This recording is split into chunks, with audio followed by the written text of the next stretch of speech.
जानिए अपने अधिकारों के बारे में। जी हाँ दोस्तों, आज इस वीडियो में मैं आपको बताऊंगा आपके अधिकारों के बारे में। पुलिस जो होती है वो क्या क्या नहीं कर सकती है आपके साथ। जी हाँ दोस्तों, कानून से हम सबको अधिकार प्राप्त होते हैं। इन अधिकारों को हम बोलते हैं मानव अधिकार। अब दोस्तों मैं आपको बताऊंगा, पुलिस में अक्सर ये होता है, हम थाने में जाते हैं, देखते हैं हमारे अधिकारों का हनन होता है। उसका कारण क्या है? जी हाँ दोस्तों, उसका कारण एक सिंपल छोटा सा है, जागरूकता की कमी। जी हाँ, अधिकांश लोगों को यह पता ही नहीं होता है कि उनके अधिकार क्या हैं और उनका वो संरक्षण किस तरीके से कर सकते हैं। हाँ, यदि हमारा हनन हो रहा है थाने में, जी हाँ, अगर मान लीजिए हमारे साथ पुलिस अभद्र व्यवहार कर रही है या हमारे अधिकारों का हनन कर रही है, तो हम शिकायत उनकी कहां कर सकते हैं? हम लिखित शिकायत उनकी दे सकते हैं एसपी ऑफिस में। जी हाँ दोस्तों, अगर मान लीजिए आप लिखित कंप्लेंट जो एसपी ऑफिस में आप देते हैं, अगर उस पर भी कार्रवाई नहीं हो सकती है, तो आपके पास एक और विकल्प, एक और ऑप्शन अवेलेबल होता है, जिसे हम बोलते हैं मानव आयोग। जी हाँ दोस्तों, आप एसपी की कंप्लेंट भी मानव आयोग में कर सकते हैं, उस शिकायत की कॉपी संलग्न करके कि हमारी शिकायत पे काम नहीं हो रहा है। तो दोस्तों आज मैं आपको बताऊंगा कि आपके क्या क्या अधिकार होते हैं और उनका हनन जो हो रहा है उससे आप अपने आप को कैसे बचा सकते हैं, और इन अधिकारों का मैं आपको जानकारी दूंगा आज के इस वीडियो में। लाइक नहीं किया है, सब्सक्राइब नहीं किया है, सब्सक्राइब कर दीजिए। नीचे डिस्क्रिप्शन में हमारे कॉन्टैक्ट डिटेल्स दिए हैं। दोस्तों मैं एडवोकेट शांतनु याची इन वीडियोस की श्रृंखला में आपका स्वागत करता हूं। चलिए दोस्तों, मैं आपको जिन अधिकारों के बारे में बता रहा था उनको मैंने कैटेगराइज करके कुछ पॉइंट्स में बांट दिया है, जो आपके लिए समझने में और मुझे बताने में आसानी होगी।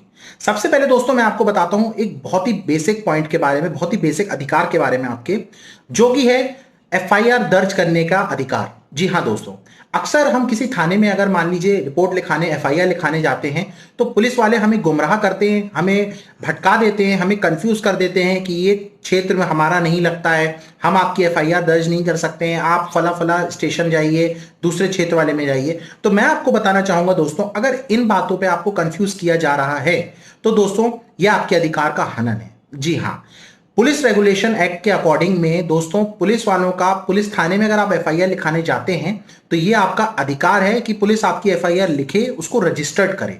हाँ दोस्तों, अगर मान लीजिए जुरिडिक्शन का प्रॉब्लम आता है, जैसे मान लीजिए किसी क्षेत्र में आपका साथ कोई दुर्घटना हुई और आप उस नजदीकी पुलिस स्टेशन में चले जाते हैं एफआईआर लिखाने, तो उस पुलिस स्टेशन में उस पुलिस वाले को जीरो एफआईआर बोलते हैं, जिसे हम कहते हैं जीरो कायमी, जीरो नालशी। उसमें आप उसकी कंप्लेन, आपकी कंप्लेन जो है उसको दर्ज करना पड़ेगा, पूरी रिपोर्ट उसको लिखित रूप में लिखनी पड़ेगी। बाद में ये जरूर वो कर सकता है कि उस एफआईआर की कॉपी वो जो कंप्यूटेंट थाना था, जिस थाने क्षेत्र में वो वारदात हुई थी, वहां पे उसकी कॉपी वो भेज दे और वहां पे फिर दोबारा वो रजिस्टर्ड हो जाए। लेकिन आपकी एफआईआर जो नजदीकी थाना है वहां पे नोट की जाएगी। और इसमें याद रखने वाली बात दोस्तों ये भी होती है, जो अक्सर जानकारी में नहीं रहती है, पुलिस का जब आप एफआईआर लिखवाते हैं, चाहे वो किसी भी थाने में लिखवा रहे हो, तो पुलिस की ये जिम्मेदारी होती है कि फ्री ऑफ कॉस्ट उन्होंने जो एफआईआर नोट करी है, उस एफआईआर की कॉपी वो आपको प्रदान करे। फ्री ऑफ कॉस्ट एक कॉपी आपको दी जाती है। जी हाँ दोस्तों, दूसरी बात हम करते हैं, जैसे दोस्तों किसी भी व्यक्ति के साथ मारपीट या अवमाननीय अधिकार सॉरी दोस्तों नहीं किया जा सकता है। कोई भी पुलिस अपनी पोस्ट का, अपने पावर का इस्तेमाल करके एक नॉर्मल आदमी को डरा धमका नहीं सकती है। जी हाँ दोस्तों, अगर ये हो रहा है तो आपके अधिकारों का हनन है और आप बेझिझक इसकी कंप्लेन आप ऊपर एसपी ऑफिस में या मानव अधिकार जैसे मैंने बताया था वहां पे आप जाके कंप्लेन कर सकते हैं। फिर दोस्तों ये एक कारण है, एक छोटा सा और, जिसे तीसरा कारण है, जिसमें बताया जा रहा है कि बिना कारण बताए आपको गिरफ्तार नहीं किया जा सकता है। जी हाँ दोस्तों, भारतीय दंड प्रक्रिया संहिता जो है CrPC, code of criminal procedure, उसमें सेक्शन 150 में क्लियरली ये कानून मेंशन स्पष्ट है कि बिना आपको कारण बताए पुलिस आपको गिरफ्तार नहीं कर सकती है। जी हाँ, उसके बाद दोस्तों चौथा पॉइंट आता है, 24 घंटे से ज्यादा आपको हिरासत में नहीं रख सकती है पुलिस। सेक्शन 167 ऑफ सीआरपीसी ये बिल्कुल स्पष्ट कानून है और बताता है कि आपको कार्रवाई आपके ऊपर नहीं कर सकती है और आपको अपनी हिरासत में नहीं रख सकती है। अगर आपको हिरासत में लिया है तो ये उसकी जिम्मेदारी होती है कि 24 घंटे के अंदर जो सबसे नजदीकी मजिस्ट्रेट कोर्ट है वहां पे आपको प्रस्तुत करे, और अगर उसको लगता है कि हिरासत की डेट टाइम और बढ़ना चाहिए तो उसको लिखित में मजिस्ट्रेट से वो परमिशन उसको लेनी पड़ेगी। उसके बाद पांचवा आता है दोस्तों, थाने में अगर आपको रखा गया है हिरासत में तो आपको भूखा नहीं रखा जा सकता है। पुलिस रेगुलेशन में भी ये चीज बिल्कुल क्लियर मेंशन की गई है, दोनों तीनों टाइम का खाना बकायदा आपको पानी समेत प्रोवाइड किया जाएगा। अगर ऐसा करने में पुलिस असमर्थ है या उसमें कोई डिफॉल्ट करती है तो उसकी कंप्लेन आप कर सकते हैं, आपके अधिकारों का हाना नहीं है। फिर दोस्तों बात आती है, एक छठवां पॉइंट जो आता है वो आता है कि कोर्ट से बिना ऑर्डर लिए आपको हथकड़ी नहीं लगाया जा सकता है। जी हां दोस्तों, बहुत कंफ्यूजन था, लेकिन हमारे जो माननीय सर्वोच्च न्यायालय है, सुप्रीम कोर्ट है, उसने बहुत सारे ऐसे गाइडलाइंस सुप्रीम कोर्ट के निकाले हैं जिसमें ये स्पष्ट होता है कि बिना कोर्ट की परमिशन के आपको हथकड़ी नहीं लगाई जा सकती है। जी हां दोस्तों, अगर मान लीजिए कोई व्यक्ति पुलिस की कस्टडी में है, बंदी बना के उसको रखा गया है, या कोई विचाराधीन बंदी है, या मान लीजिए एक जेल से दूसरे जेल या एक कोर्ट से दूसरे जेल में ले जाया जा रहा है, इस बीच में भी आपको हथकड़ी नहीं लगाई जा सकती है। यह भी एक आपके अधिकारों का हनन है। बिना अगर कोर्ट की परमिशन लिए आपके ऊपर आपको हथकड़ी से बांधते हैं तो। उसका दोस्तों यह है, रिमांड में अगर किसी व्यक्ति को लिया जाता है तो 48 घंटे के अंदर, जी हां दोस्तों 48 आवर्स, 48 घंटे के अंदर उसको चिकित्सक परीक्षण करवाना होगा। अगर मान लीजिए इसको कराने में कोई डिफॉल्ट होता है या पुलिस इसमें कोई लापरवाही करती है तो इसको सीधा सुप्रीम कोर्ट के आदेशों की अवहेलना मानी जाती है। जी हाँ दोस्तों, उसके बाद आठवां होता है दोस्तों, अगर मान लीजिए किसी पुलिस वाले ने किसी को गिरफ्तार किया है या बंदी बनाया है, तो सबसे पहली जिम्मेदारी होती है उस पुलिस वाले की कि आपके परिवारजनों को वो सूचित करें। अब ये सूचना वो पर्सनली किसी को भेज के भी करवा सकते हैं या टेलीफोन के द्वारा भी दी जाती है। कुल मिला के ये है कि आपके परिवार तक ये बात पहुंचना जरूरी है कि आपके किसी परिवार के सदस्य को कस्टडी में या गिरफ्तारी में रखा गया है। उसका दोस्तों बात ये कर सकते हैं कि मान लीजिए पुलिस थाने पर भी आपको जमानत मिल सकती है। ये बहुत एक कंफ्यूजन वाला पॉइंट था, लोगों को अक्सर आता है कि हमारे खिलाफ एफआईआर हो गई है, अब मान लीजिए हमको कोर्ट में ही खड़े होना पड़ेगा, जमानत लेना पड़ेगा। तो मैं इस पॉइंट के माध्यम से आपको ये स्पष्ट करके क्लियर करता हूं, नहीं दोस्तों ऐसा नहीं होता है। धारा 436 सीआरपीसी जो कहता है, सेक्शन 436 ऑफ सीआरपीसी, वो ये स्पष्ट बताता है कि अगर मान लीजिए आपने कोई ऐसा जमानती अपराध कर दिया है या आपके खिलाफ कोई ऐसी एफआईआर हुई है जो कि जमानती अपराध के अंतर्गत आती है, तो आप थाने से जमानत पे छूट सकते हैं। जी हां दोस्तों, इसको मुचलके पे जमानत बोलते हैं।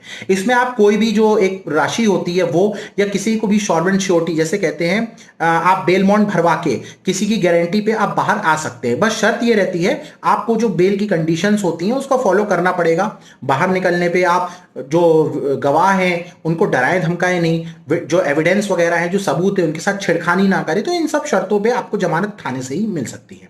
उसके बाद दोस्तों 10वां पॉइंट जो आता है वो आता है रेप पीड़िता, जो रेप विक्टिम होती है उसकी मौजूदगी में भी आप पूछताछ कर सकते हैं। जी हाँ दोस्तों, इसको टीआईपी परेड भी बोलते हैं, टेस्ट आइडेंटिफिकेशन परेड भी बोलते हैं। इसमें यह किया जाता है कि एक जो रेप विक्टिम वगैरह रहती है उसको थोड़ी दूरी पे रखा जाता है, उसके सामने जो 4-5 लड़के जिनको जो कार्रवाई के बाद, पुलिस की इन्वेस्टिगेशन के बाद जो पकड़ में आते हैं उनको प्रस्तुत किया जाता है। उनमें से वो आइडेंटिफाई कर सकती है कि अपराधी कौन था। हाँ दोस्तों, इसमें याद रखने वाली बात यह है, अगर मान लीजिए कोई रेप विक्टिम है, ऐसी कोई रेप पीड़िता है, तो उसमें याद रखने वाली बात दोस्तों ये रहेगी कि उसकी जो रिपोर्ट है ये भी एक महिला पुलिसकर्मी जो होगी वो लिखेगी। उससे पूछताछ जो करेगी ये भी एक महिला पुलिसकर्मी ही करेगी। और दोस्तों इसमें एक छोटी सी बात ये जरूर ध्यान में रखना है, अगर मान लीजिए कि कोई परिवार की सदस्य है जो कि महिला है, वो भी उस रेप पीड़िता के साथ पूछताछ के दौरान या पूरे समय थाने में रह सकती है। उसके बाद दोस्तों एक पॉइंट आता है, पुलिस जो है वो अश्लील भाषा का उपयोग नहीं कर सकती है। जी हाँ दोस्तों, अक्सर हम डरते हैं, देखते हैं पुलिस वालों से बात करते हैं तो वो गाली गलौज करते हैं, डरा देते हैं, ऊंची आवाज में बात करते हैं, अभद्र भाषा का प्रयोग करते हैं, अक्सर गालियां देते हैं।